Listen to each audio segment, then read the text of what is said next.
Right. So, as you point out, America is desperate, it's anxious, it's afraid that its empire is collapsing, and therefore it is lashing out against the world. When America won the Cold War, the entire world celebrated this. Remember when the Berlin Wall fell and the jubilation, exhilaration of the Germans when they could unify as a people. And there's great hope in the 90s that American hegemony would lead to Pax Americana, a time of peace and prosperity for everyone. And for the most part, this was true. I mean, if you were in Europe, if you were in the Anglosphere, if you were in China, then yeah, you had a very good time. But unfortunately, America started to become corrupt and arrogant. So after 9/11, America launched these wars in the Middle East for no particular reason. It destroyed Afghanistan as a viable nation state, destroyed Iraq, which in 1980s was a flourishing, prosperous middle-class nation. It destroyed Libya, it destroyed Syria, again, for no particular reasons. And so America started to become this bully in the Middle East in order to enact its certain ideas about the world. Okay, and then you have this massive corruption, which led to the 2008 great financial crisis, which almost collapsed the entire global economy. So what's happening was that because America was the only hegemon, most countries of the world were sending their investments to America, and Wall Street became the most powerful entity in America. It led to the financialization of America. So it shipped its manufacturing overseas, primarily to China, and America focused on financial services. And that led to speculation, that led to gambling, that led to risky assets like derivatives. And ultimately, this system imploded in the 2008 great financial crisis. And not only did no one go to jail for all these crimes and these misdemeanors, but in fact, the financial industry was able to cement its local power over America. And this has led to, first of all, massive inequality in America, where if you are just an average person, the American dream is dead to you. You can no longer afford to buy a house. You can no longer afford to have a family. You can no longer afford to retire. It's led to massive inequality. It's also led to massive corruption, where the Washington has been completely co-opted by the financial elite. Both the Democrats and Republicans serve the financial elite of Wall Street. And the third thing is that it's led to complacency. It's led to arrogance. America no longer makes things. It just makes things up. I mean, America has become this fantasy land. And so, yeah, so the American empire was not sustainable. But at the same time, the American empire still has the greatest military in the world. And the Russians were really the first to challenge American global hegemony by invading Ukraine. And at that time, the Americans did three things, right? The first thing that they did was they sanctioned Russia, which meant that Russia is no longer able to trade with anyone through the SWIFT system, um, the financial architecture of the world. So the SWIFT system, the Russians were banned from. Second thing that they did was split in theft, where $300 billion of Russian assets were seized by the Europeans and the Americans. $200 billion still sits frozen in European banks. A few months ago, the Europeans were discussing the possibility of using these Russian stolen money to finance the war in Ukraine. And the third thing that the Americans did was blockade or ask Europe to stop buying cheap Russian energy. We know exactly what happened afterwards. Okay, the North Stream pipeline was blown up, and Germany was forced to pay 50% more for its energy needs from the Americans, liquefied natural gas from the Americans, and so the German economy basically collapsed, right? So by using its imperial powers, what America did was not really destroy Russia. Actually, America destroyed its reputation, right? Because if you can just steal money that people put in your banks, no one's going to put any money in your banks anymore. And so this has led to a massive downgrade in the power of the U.S. currency, the U.S. dollar. It's America cannibalized its own allies. Europe has collapsed economically. Germany is suffering really, really badly. And it's really emboldened the world to stand up against America. So remember, what happened after the Russian war is that the aura of inevitability and invincibility that sustained the American empire start to be broken. And then you have these nations in Africa who started to seek self-sufficiency. They wanted national sovereignty over their own resources. And so they threw out, the French colonial powers, they threw out the French military, the Sahel, right? And so we're seeing this throughout the world. And so under Trump, the response is to show the world that America still is the global hegemon and that America has no peer adversary. And that's why we saw the kidnapping of Maduro, President Maduro from Venezuela, which is a blatant violation of international law. It was a complete humiliation of the Venezuela nation state as well its people. And then, of course, remember that they paraded Maduro on the streets of New York as though he was this captured war prisoner. And so it's humiliating for him as well. And then after Venezuela, of course, you have this war in Iran. And this war in Iran was, again, meant to show the world that America still has it, that the American empire cannot be challenged. And now it's kind of blow up in their face, okay? But that's a background as to how this war started. I think for many years, with the outcome of the British Empire, which is all these Arab states are the output of the British Empire.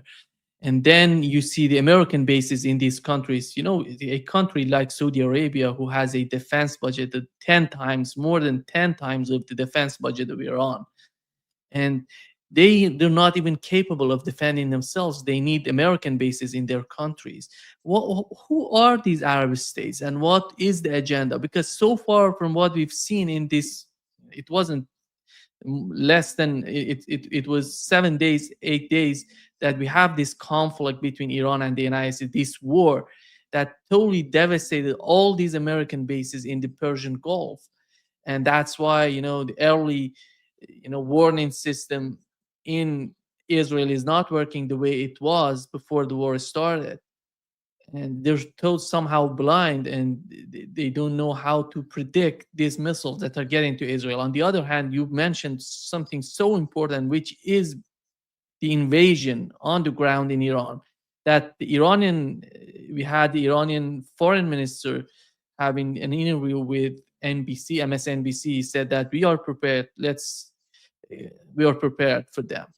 And how do you see the whole game in the Middle East, and how this war is not a game anymore? The war is killing people. And Right. So, first of all, it's important to understand that these GCC countries, they are artificial constructs of empire. Okay, so let me explain what I mean by that.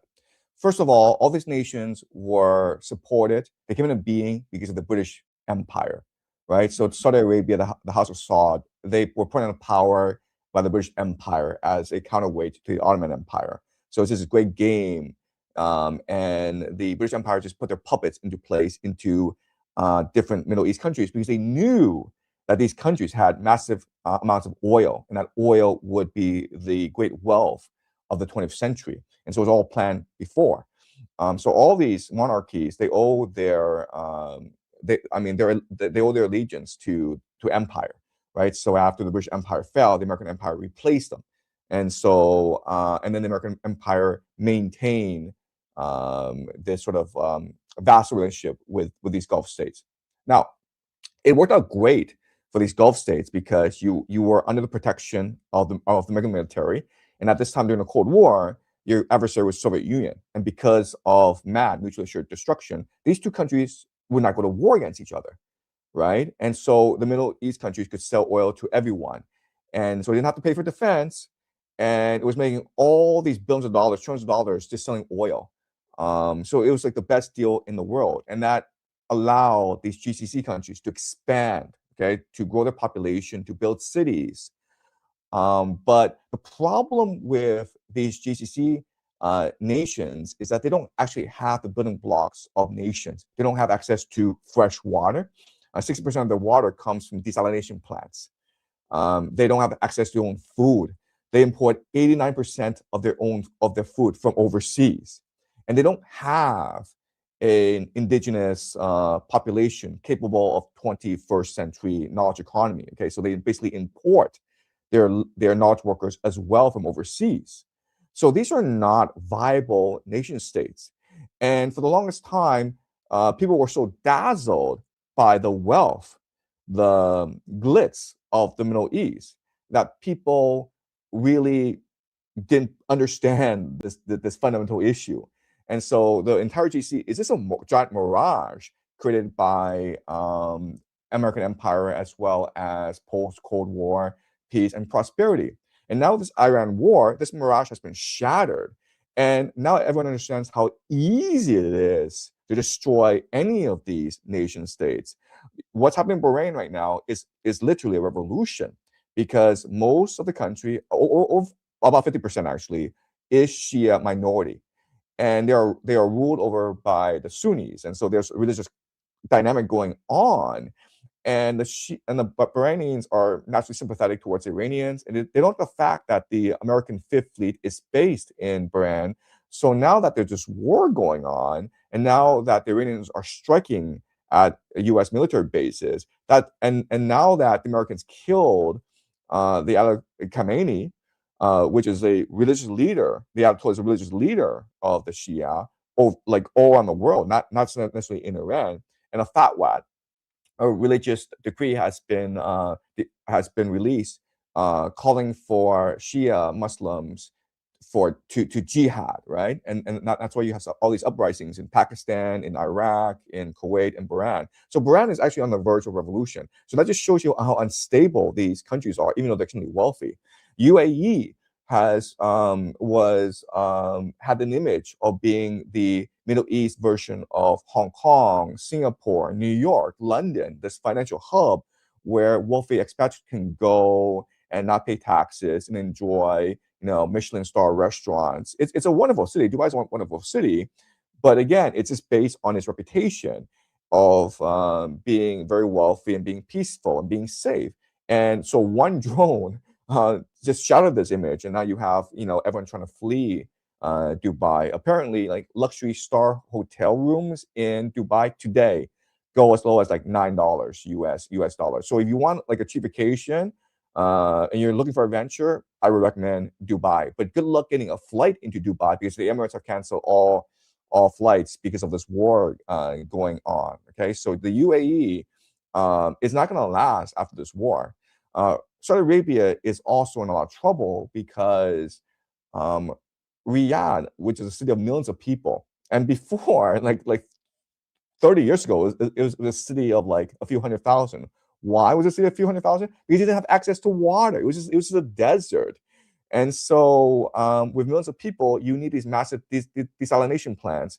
But then you can blow these desalination plants up easily with a drone, okay, with a $50,000 drone, and completely destroy Saudi Arabia. Okay, so these GCC nations are not sustainable in the long term. Plus the fact that Saudi Arabia for the longest time has been trying to transition out of its oil economy. For the longest time, it was dependent on oil, and now in the past 10 years, they recognize that they need a knowledge economy. They recognize that they need more tourism. That's why they spent billions of dollars to bring in e-gaming, to bring in football stars like Cristiano Ronaldo, to build new attractions. They wanted to build like an indoor ski slope in Saudi Arabia in a desert. They had something called a nome, the line, which was like literally the straight line that went across the Arabian Peninsula. And any architect could tell you, like, these are all just crazy dreams. And these crazy dreams were enabled because of hubris, because of all this money and wealth that was flowing to Saudi Arabia. But again, all this was based on the belief that peace and prosperity could continue forever, when in fact the world was a much more fragile place. Not any of these nations in the GCC are actually um, real nation states with real population that wants to sustain these nation states. Okay, that's the first point. These Arab states are a construct of empire. The second point I will make is this: the American military, for the longest time, didn't actually have to fight a real war. Okay, so the last real war that I fought was probably Vietnam. The Persian Gulf War in 1991 was not a real war; it's a video game where you have these airplanes, high-tech airplanes, which were able to incinerate Saddam Hussein's soldiers. I mean, just look at the visuals from the first Persian Gulf War.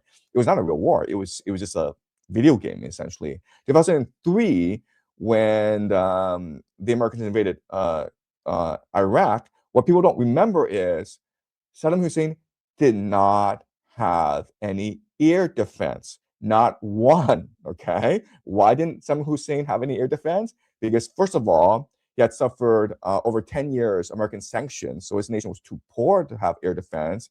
The second point is that he knew that he could not defend against an American invasion. So what was the point anyway in preparing? Like, if Americans came, you're dead anyway. So he just gambled